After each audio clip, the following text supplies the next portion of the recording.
todas, a todos. Empiezo también agradeciendo la invitación a Perla, a Mercedes, que me da la oportunidad de continuar trabajando una cuestión que trabajamos ya a mucho tiempo en este grupo.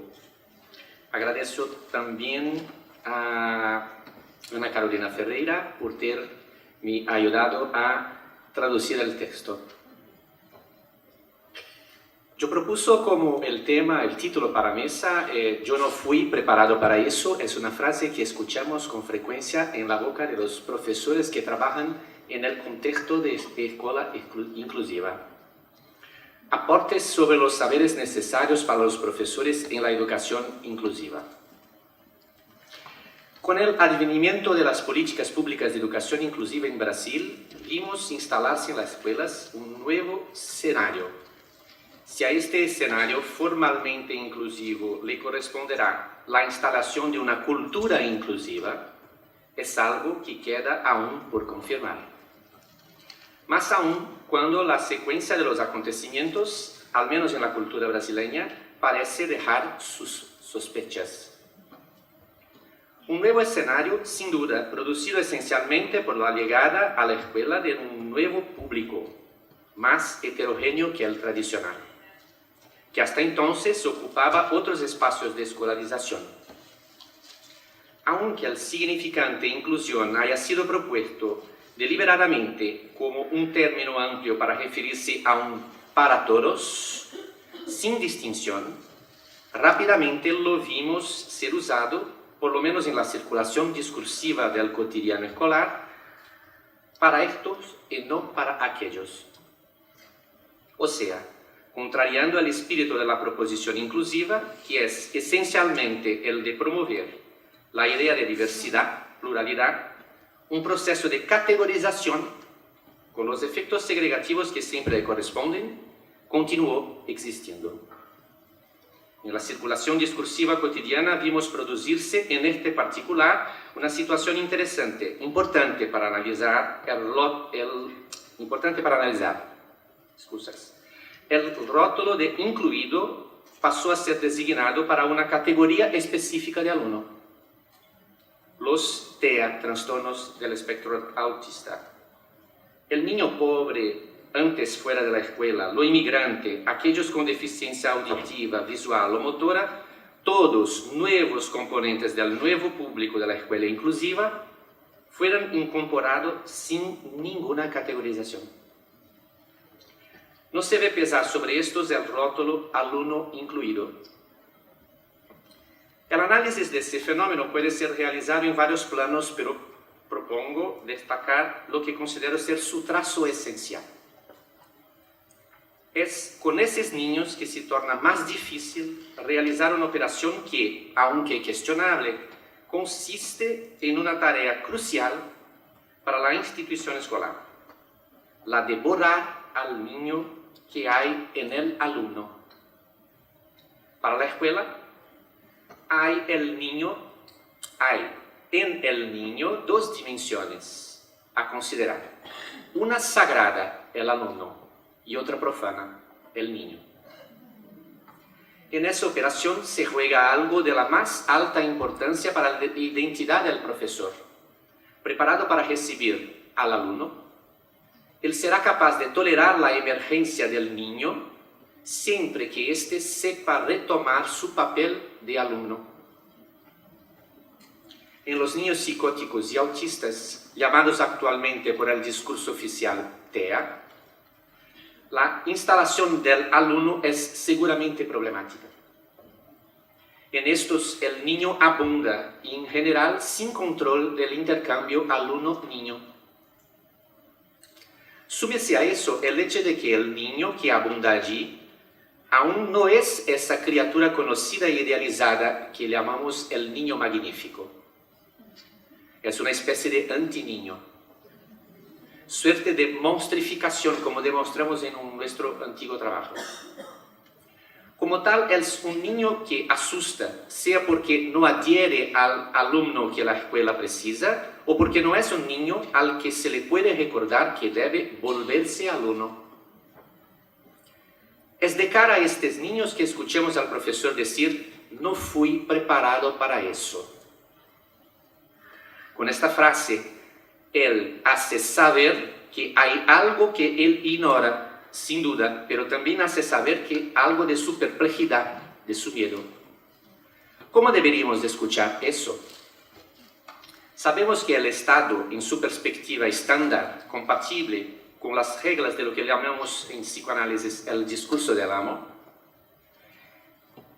que es aquello del paradigma problema-solución, escucho la palabra preparado como una falta de preparación o desprevención a nivel del conocimiento y de la formación. La solución ofrecida sería la de colocar a la disposición de esos profesores, en general en forma de cursos de profundización, una formación complementaria, capaz ahora de rectificar el conocimiento faltante. Desde el discurso del analista, sin embargo, y familiarizados con la realidad cotidiana en las escuelas, escuchamos en esta frase de los profesores algo a más, en el sentido lacaniano de aún. Tres cosas. Primera, si avanzamos desde el enunciado hacia la enunciación, vemos que hay en ella mucho más una acusación que una apelación.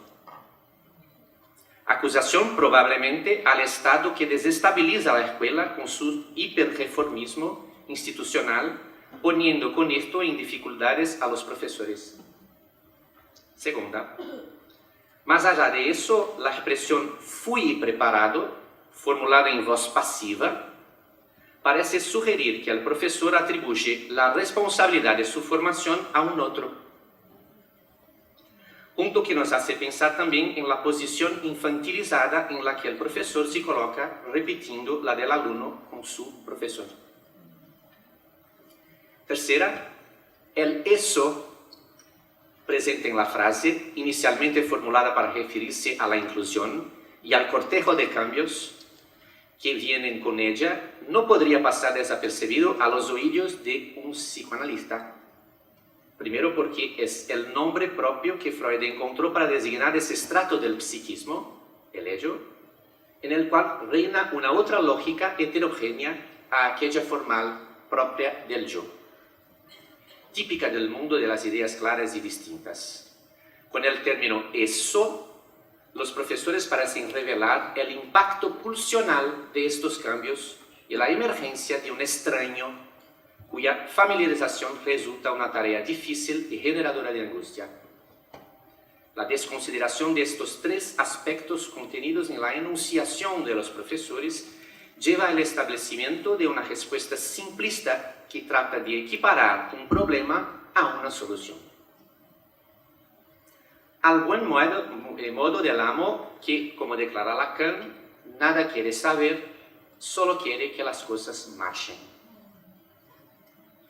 Como alternativa al paradigma problema-solución, proponemos otro, el del impasse-passe. Este último se funda básicamente en dos principios. Primero, que el conflicto es una dimensión estructural constitutiva del psiquismo y del lazo social. No pasible, por lo tanto, de solución final. Dos, que el conflicto puede tomar una forma de impasse que toma al sujeto en una parálisis viciosa, empobrecedora de la experiencia y de la gestión de la situación. Siendo así, algo de esta parálisis puede ser trabajada siempre en el lugar y en acto para posibilitar hacer de la detención un pase. El trabajo con el impasse implica reconocer que la posible salida de este pasa por una implicación con ese eso que aparece sin colmar esa emergencia con una respuesta rápida e engañosa del tipo eso es. Como vimos más arriba, la emergencia de ese extraño, disparado por el encuentro con el anteniño, que no responde bien a la consigna de volverse un alumno, desemboca en un problema identitario del profesor. Frente al anteniño, soy un no profesor. Es así que hemos entendido la corrida sin mucha justificación por parte del profesor a los diagnósticos médicos que abundan cada vez más en el universo escolar. En general, son diagnósticos que propician poco o nada de esclarecedor en cuanto al trabajo que el profesor puede hacer con este niño. O sea, son poco operativos, pero parecen ofrecer al profesor la posibilidad de decir: aquí hay un problema que no es mío, no es de mi campo, garantizando así un retorno a la comodidad identitaria, librándolo provisoriamente de una angustia. Aun si esa comodidad identitaria nos lleva enseguida a una oscuridad en su práctica, en general traducida en parálisis en la acción, esta cumple para el profesor el trabajo de disolver la angustia generada por la entrada del extraño en su trabajo. De ahí en adelante, ese profesor se vuelve, sin saberlo, un defensor contumaz de la lógica médica y de los medicamentos, sin darse cuenta de los efectos de anulación de su propio trabajo. Es necesario que el médico actúe para devolverle al alumno perdido detrás de ese antiniño. La extrañeza traída por el antiniño cede a los efectos hechizadores del nombramiento diagnóstico que viene, como sabemos, a sustituir muchas veces el nombre propio. Pero si el medicamento es mágico para el profesor, no lo es para el niño, que continúa siendo lo que es, un antiniño. Lo que luego reubica al profesor en el mismo impasse anterior. La entrada en los saberes médicos, así como los cursos de formación continua dados a los profesores a partir de sus reivindicaciones, siguen el modelo de la explicación de eso. ¿Qué es eso? O sea, procuran resolver el impasse tratándolo como un problema que se resuelve en el campo estricto del conocimiento. En ese sentido, proceden como aquel que ofrece una guía turística a quien quiere conocer un país. Ninguna guía se puede corresponder con la experiencia concreta de conocer un país. Para eso es necesaria una implicación con eso, no una explicación, más una implicación con eso. Nos interesa analizar aquello que en el interés por conocer un país excede a las respuestas que puede dar el guía turístico, toda vez que ponerlo en marcha parece agregar mucho interés formativo. Para hacerlo, hemos invitado a profesores a venir a conversar en grupo de sus impases en el trabajo con los alumnos. La única regla de funcionamiento de este grupo es hablar de lo que no anda. Es muy difícil por los maestros aceptar hablar sobre lo que no anda. Es curioso. Evitamos, sin embargo, emprender el camino de las soluciones en pos de interrogar las implicaciones. Sin saber anticipadamente lo que no anda, como en un análisis, caminamos juntos en la intimidad del salón de clases. Entre los teóricos de la formación docente hemos escuchado con frecuencia la utilización de un término que nos parece sugerir una inquietud convergente con lo que nos ocupa: la caja negra del salón de clases. Para esos teóricos se trata de mostrar que las técnicas de formación tienen descuidado lo que ocurre concretamente en el salón de clases. Para nosotros, la elección de este término parece apuntar a algo más que tiene que ver con el campo del inconsciente, que es la propia caja negra. Por dos aspectos. Primero, tres aspectos. Sirve para mostrar que hay algo que resiste a toda elucidación. Dos, en su uso en los aviones está hecha de un material indestructible para resistir a la caída, lo que metafóricamente se asemeja al carácter indestructible del inconsciente. Y tres, también como en los aviones, el valor de la caja negra está en guardar informaciones de una otra escena que podrían ser descubiertas y rendir sus efectos en el después. Siguiendo la regla del grupo, la profesora Juliana se propone contarnos sobre su impasse con João, un alumno autista de su sala. Luego se ve que su impasse no está tanto en la relación con João, que a pesar de sus dificultades notorias de aprendizaje, y comportamiento, es descrito por la profesora como andando bien y evolucionando en sus aprendizajes. El impasse de la profesora es con la familia, que insiste en considerar, con la anuencia de los técnicos que se ocupan de su caso, que João precisa del acompañamiento continuo de su acompañante terapéutico. En contraposición con lo que parecen querer la mayoría de los profesores, que en su clase tienen un niño autista, Juliana estaba convencida de que podría llevar la relación con João sin la presencia del acompañamiento constante de este profesional. Ela evaluaba inclusive que la presencia de él obstaculizaba la evolución de João, no tanto por inadecuación de su trabajo, sino sobre todo porque João no podía evitar referirse al acompañante terapéutico todo el tiempo. Juliana, que había discutido entre sus pares de la escuela su punto de vista y obtenido de ellos una mezcla de simpatía y vacilación en cuanto al afrontamiento de la familia, escucha de una colega del grupo: pero ¿por qué la escuela consiente al acompañante terapéutico si no concuerda con su presencia? La simple instalación de la pregunta promovió un giro importante en la posición de Juliana. Eso porque le posibilitó a ella percibir que había otro campo de impasse inusitado entre ella y sus pares. La vacilación de estos para defender una conversación más firme con la familia de João, hasta entonces no interrogada por ella, era una condición importante para sustentar el impasse, desplazando la cuestión de ella con la escuela hacia ella con la familia. Era fácil constatar la presencia de la rivalidad entre Juliana y la familia de João, y sobre todo con la madre de él que comandaba las decisiones. Ella misma ya era consciente de eso, pero de lo que no se había dado cuenta era de que el problema no es lo que la familia piensa o quiere, pero sí la posición de desautorización anclada en la vacilación de sus pares de trabajo. Como João, Juliana no se autorizaba a dar un paso sin referirse a sus acompañantes.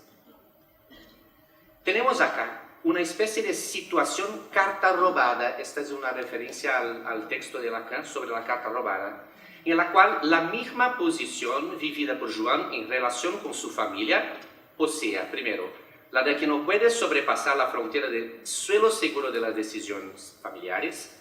Segundo, la de que tiene que referirse siempre en primera instancia a un enviado de la familia, es vivida por la escuela en relación con la familia de João. Se repiten las plazas. De un modo desplazado, pero con la misma intensidad, Juliana y sus pares vivían el aprisionamiento de la autoridad de la madre, determinando un lugar de incapacidad que, aunque absolutamente contestable en cuanto a su veracidad, era continuamente confirmada en acto por la inhibición para afrontar la posición de la familia. En la medida en que Juliana ocupaba la misma posición de João, queda imposibilitada de ayudarlo. El aporte hecho por la compañera del grupo es simple, pero no es simple su alcance. João se habría convertido en el pivot, como la carta en el cuento de Edgar Allan Poe, de un giro repetitivo de posiciones que no hacían sino perpetuar una inmovilización mortífera. Si quedáramos presos en la díada, siempre imaginaria, de la escena de Juliana con João en la escuela, perderíamos la relación entre esa escena y otra escena, en relación con la cual se flagra un automatismo de repetición. Lacan, no por casualidad, en un seminario sobre el yo, insistió en el análisis de ese cuento, justamente para mostrar cómo el determinismo significante del sujeto excede el imperio imaginario del yo.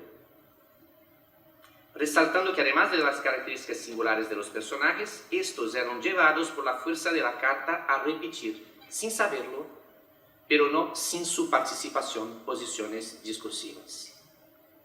El niño psicótico en la escuela, dada su condición de anteniño impuesta a él, en ese medio queda predispuesto a funcionar como la carta robada. En el discurso universitario, forma propia en la cual la gestión que promueve la formación docente extrae su fórmula de formación, el saber aparece en posición de agente y su relación con el significante que lo determina es reprimida. Como agente, el saber toma la forma única de conocimiento que tiene por objeto dirigirse al otro en posición de objeto, supuesto faltar lo que el conocimiento tiene para ofrecer. En nuestra escena con Juliana se trataría en este modelo de ofrecerle la profundización en saberes que podrían variar entre cómo funciona el niño psicótico, cómo trabajar la relación familia-escuela. Lo que vimos acontecer con Juliana en el grupo supone el saber colocado en otra posición, en aquella posición en que este aparece escrito en el lugar de la verdad, de forma disyunta. Tal como lo escribe Lacan en el discurso del analista. En esta posición podemos tocar algo de lo insoportable, que es una fórmula que en francés trae una homofonía interesante, l'insupportable o no sabido que se porta. Hay un no sabido que se porta. El niño psicótico como insoportable es nuestra fórmula basal de trabajo. Ese no saber que se porta hizo en el caso de Juliana y de Juan un impasse que probablemente sería difícil de deshacer por la vía de más conocimiento. El niño psicótico parece especialmente dotado para eso una vez que el enigma que porta moviliza lo mortífero contra lo cual la defensa es pasar el caso a otro o demandar incesantemente guías turísticos que sustituyan el viaje. Encerro con 3 principios de una formación que no sea la formación centrada en discurso universitario. Primero, una formación que toma el saber siempre en el lugar del conocimiento será inevitablemente faltosa, en la medida en que induce los análisis al paradigma problema-solución. 2. El no saber del profesor es decisivo en la interpretación que hace de la escena de trabajo y en las decisiones que allí toma. 3. El encuentro concreto del profesor con el alumno en la escena escolar no puede ser reducido a una fórmula técnica. Antes de cualquier manejo técnico, este instaura un campo transferencial, crea un romance escolar cuyos contornos exceden los límites imaginarios de esta escena. Sin la puesta en circulación de eso, que determina ya el giro vicioso de la carta robada, lo que no andaba probablemente continuaría no caminando. En este sentido podemos volver a la frase inicial de los profesores, no fui preparado para esto, y proponer a ella una canción. ¿Quién está preparado para eso? Muchas gracias. Muchas gracias, Ronaldo.